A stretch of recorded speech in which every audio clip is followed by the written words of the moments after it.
and welcome back to the channel.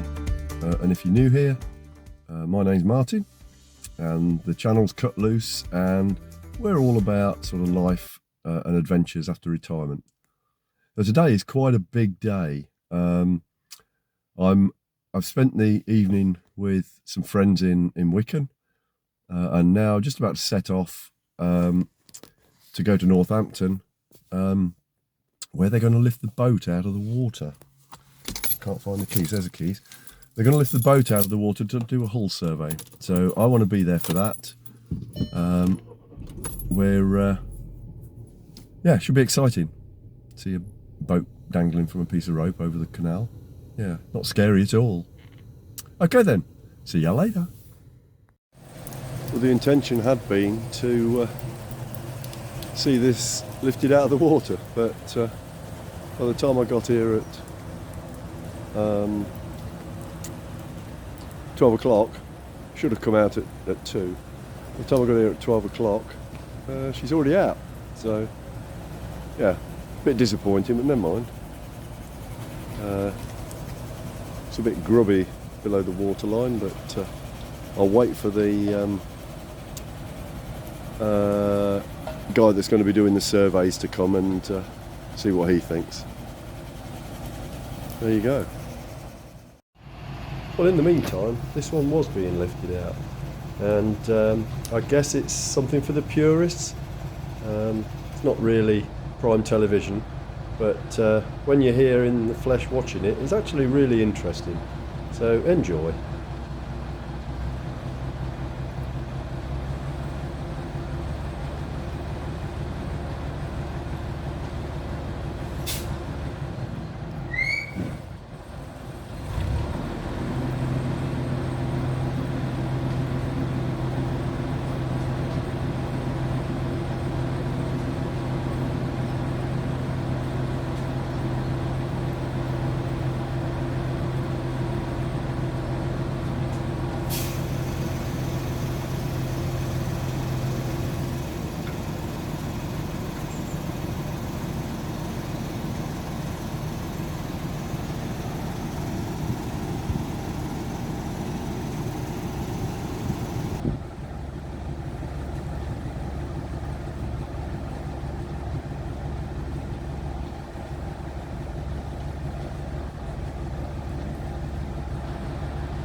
So as I say, definitely one for the purists.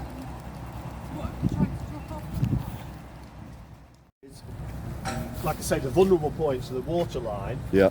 go just above the base, because if there's been water inside slopping around, we might have some corrosion inside. Okay. And then of course underneath as well. Yeah.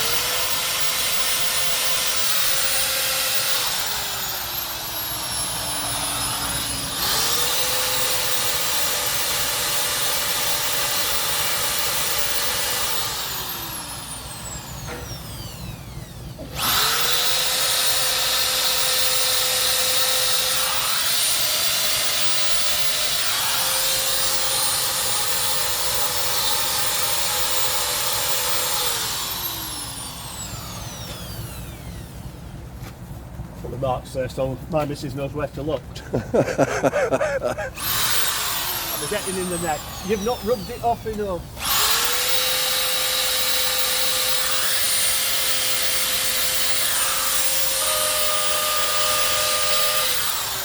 So what is that? Does it take it down to the bare metal? It Yes, yeah, you can see how smooth that is. Oh right, yeah.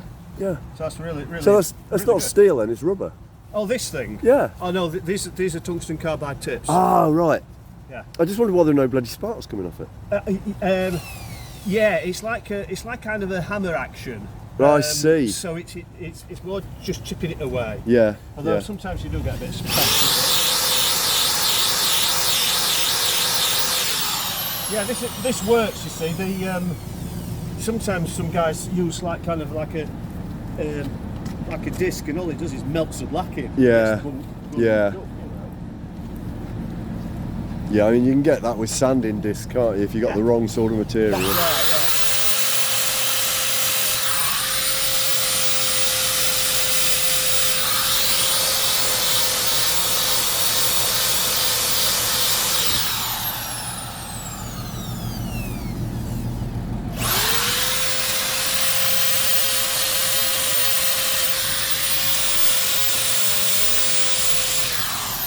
The ultrasonic gauge that we use, it says in the instructions it disregards the thickness of the paint. It doesn't. You know, how can it? Because how it works is it's looking for an air gap to return. So how can it? Absolutely. Yeah.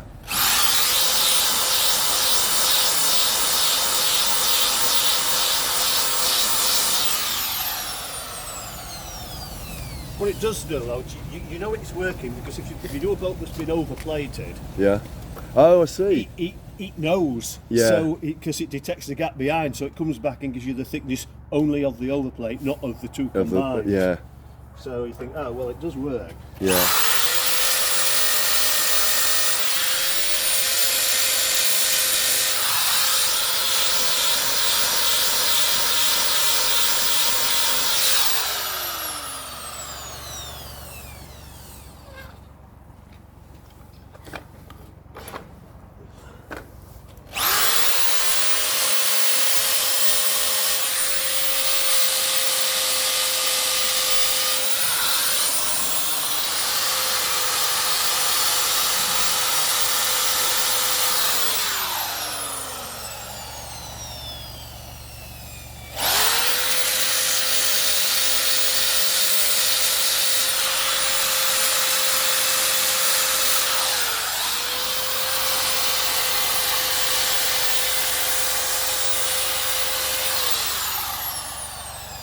normally if I see any areas that like kind of got rust developing underneath, or I'll you know clear off them particular spots. Yeah. But with this particular house,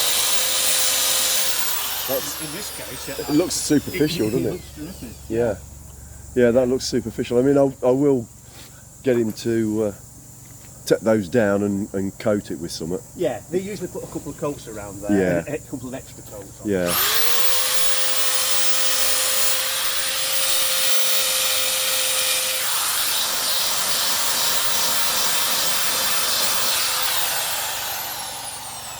That's really encouraging.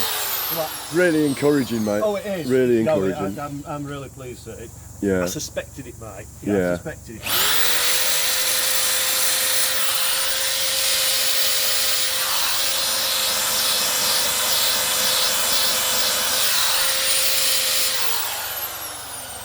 Yeah, you see some horror stories. Oh, I bet. You know. Yeah. You know, when they have some shockers down here as well. Yeah. But of course, it's by the nature because they've got the welders here. So if it's in a state, then this is where it will come. Yes. Yeah.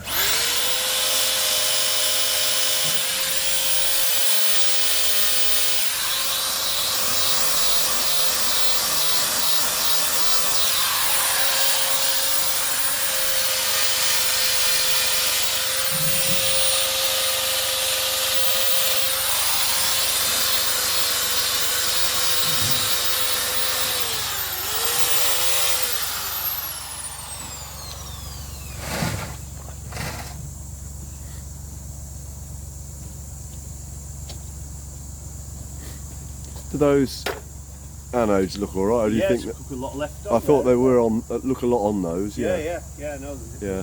there's plenty left. Yeah.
And that's how you test how thick the steel is.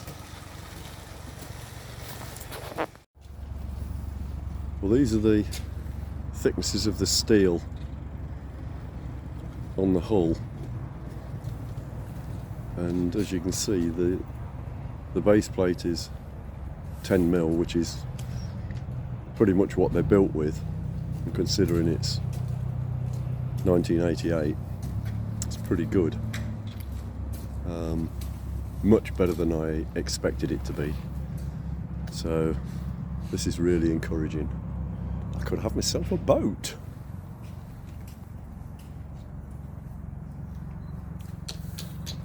And Ian was saying that this superficial rust,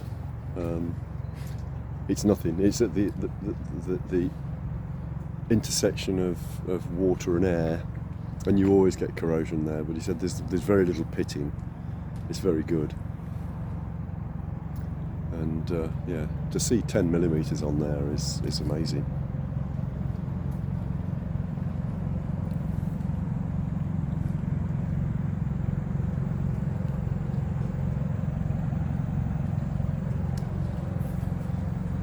But so far, the thinnest is 5.9, which is more than half it was built with. So I'm absolutely made up with that. This bit hasn't been done yet. Lady's going around with a bit of kit to test it all, so yeah, that's really good. Now, in the engine bay, aside from the engine coming out and having new mounts and being realigned, this is all completely changing in here. The batteries are flat, they're only recording 3.6 volts, so they're no good at all. I'm going to put in a new battery bank, new wiring, new fuses, new isolation switches, and a multi-plus inverter and charger, along with a charge controller from the solar panels. So this should look very different very shortly.